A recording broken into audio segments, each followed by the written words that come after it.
let's talk about what you eat during a shift and how that changes, right? So you've already got your meal prepped, so you have your big lunch ready.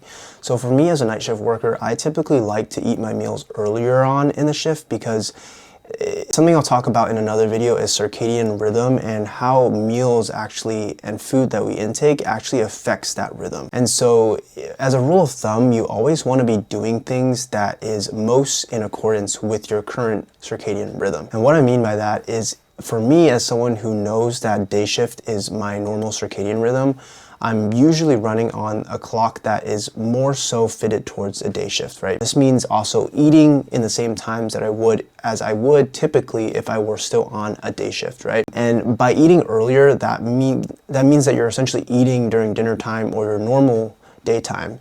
And so I really try to eat my big meals really for my first break, for my first 10 or 15 minute break, and actually for my longer lunches, whatever it is, I just try to eat earlier on the shift because that's going to benefit you in order to actually have your circadian rhythm aligned as much as possible and not derail yourself too far, right? And what should these meals be, right? They should really ideally be very simple, easy, digestible foods, just like, you know, crackers. You can go with pretzels and hummus. You can go with carrots and veggies.